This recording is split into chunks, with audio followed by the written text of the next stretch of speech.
हाँ जी बच्चों, अब ये डीएनए के बारे में हमें बताना है। और डीएनए और आरएनए का ये बेसिक कॉन्सेप्ट है, क्योंकि डीएनए जो है केंद्रक में पाया जाता है, आरएनए भी केंद्रक में पाया जाता है और कुछ भाग साइटोप्लाज्म में पाया जाता है, जैसे माइटोकॉन्ड्रिया है। तो पहली बात यह है कि डीएनए के बारे में जानने के लिए और आगे इंटर में सारी बातें पढ़ने के लिए भी आपको इनकी बेसिक चीज़ों की आवश्यकता है, क्योंकि इससे पहले भी हमने जेनेटिक्स के बारे में पढ़ा था, ऐसे ही बच्चे में हमने केंद्रक के बारे में पढ़ा था। इसके बारे में अब डीएनए के बारे में जानने के लिए ये कुछ बेसिक कॉन्सेप्ट हैं। जैसे कि यहाँ पर देखिए, जैसे केंद्रक है, तो केंद्रक के अंदर एक प्रोटीन पाई जाती है जिसे न्यूक्लियोप्रोटीन कहते हैं। न्यूक्लिक प्रोटीन से न्यूक्लिक अम्ल का निर्माण होता है। इसका होता है न्यूक्लिक अम्ल का निर्माण होता है और न्यूक्लिक अम्ल से न्यूक्लियोटाइड बनते हैं। एक न्यूक्लियोटाइड में शुगर पाई जाती है। क्या पाई जाती है? शुगर कौन सी होती है? Pentose sugar. पेंटोस शुगर क्या है? कार्बोहाइड्रेट का एक रूप है, मोनोसेकेराइड है और इसका सामान्य सूत्र है CnH2nOn। यह शुगर दो भागों में बटी होती है, राइबोज शुगर और एक deoxy ribose sugar. Ribose sugar जो है आरएनए के अंदर पाई जाती है और इसका सूत्र है C5H10O5, यानी ये पेंटोस शुगर है। ऐसी डीऑक्सी राइबोज शुगर डीएनए में पाई जाती है और इसका अणुसूत्र है C5H10O4। अब इसका हमने स्ट्रक्चर बनाया है, ये पेंटागोनल स्ट्रक्चर है और यही सिरे से ये वाला सिरा अगर मैं इसका अंकन कर दूं तो जैसे 1 2 3 4 5, तो ये पांचवें सिरे से और ये तीसरे सिरे से फास्फोरिक एसिड के साथ जुड़ता है। बस समझ, इसीलिए इसका नाम 5 प्राइम टू 3 प्राइम और 3 प्राइम टू 5 प्राइम, वो मैं अगली वीडियो में बताऊंगा, पर इतना ही आप समझ लीजिए कि इससे जुड़ता है। अब इसके बाद नाइट्रोजन क्षारक होते हैं। नाइट्रोजन क्षारक जो होते हैं, एक होता है प्यूरिन, यहाँ पे थोड़ा छूट गया, एक प्यूरिन होता है और दूसरा जो भाग होता है उसे कहते हैं पायरामिडीन।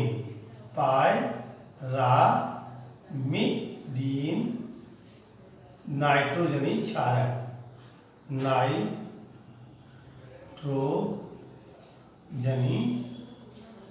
क्षारक। और यहाँ पर फास्फोरिक अम्ल, एक छूट गया था, फास्फोरिक अम्ल H3PO4। ये नाइट्रोजन क्षारक को दो भागों में बांटा गया, एक प्यूरिन और पायरामिडीन। प्यूरिन नाइट्रोजन क्षारक और पायरामिडीन नाइट्रोजन क्षारक। प्यूरिन नाइट्रोजन क्षारक के दो भाग होते हैं, एक एडेनिन और एक ग्वानिन।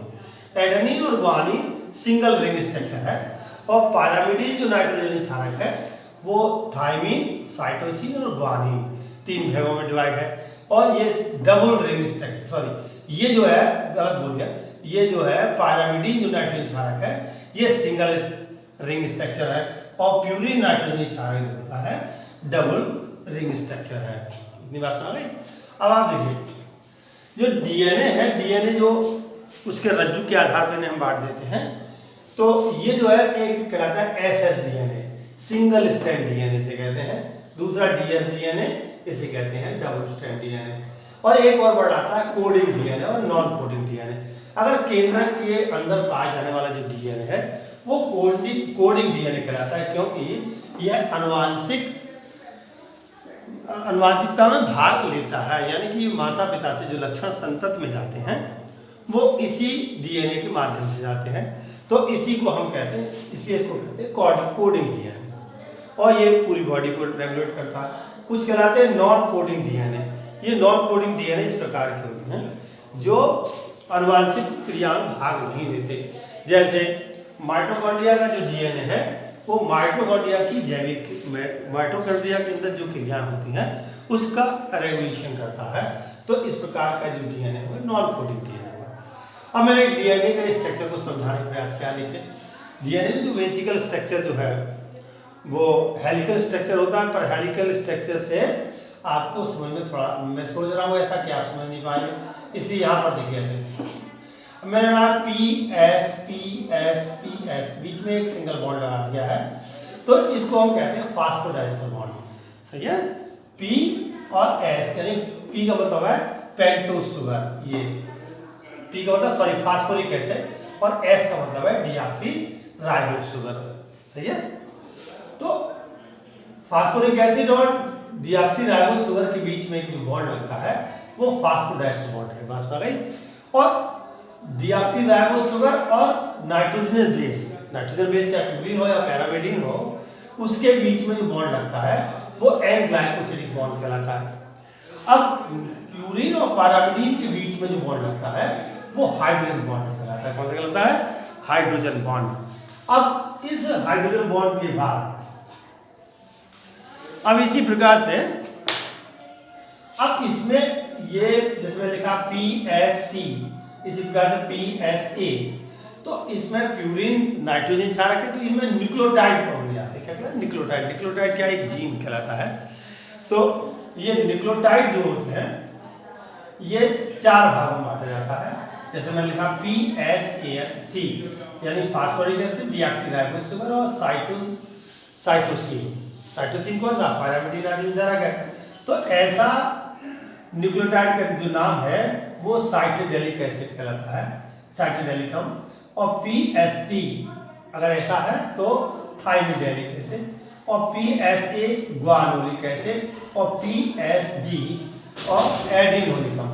साइटोडेलिक और थाइमिडेलिक जो है पैरामिडिन के न्यूक्लियोटाइड है, और जबकि ग्वानिन और एडेनिन जो है ये जो न्यूक्लियोटाइड है ये प्यूरिन न्यूक्लियोटाइड है। तो इसको समझने के लिए इसको जानना जरूरी है। पर यहीं पर एक बात है, जैसे फर्स्ट ईयर के अंदर ये जो है ये आपने पढ़ा न्यूक्लियोप्रोटीन, तो न्यूक्लियोप्रोटीन का भी निर्माण इसी आधार पर होता है। तो ये बात आपको दोनों चीजें समझना चाहिए, और ये बेसिक कॉन्सेप्ट भी है। आगे का जो स्टेप है जो वो इसके इस पर बेस्ड है, इसलिए मैंने आपको ये समझाया। ठीक है, अगला जो बात इसकी याद है अगले वीडियो में आपको मिलेगी।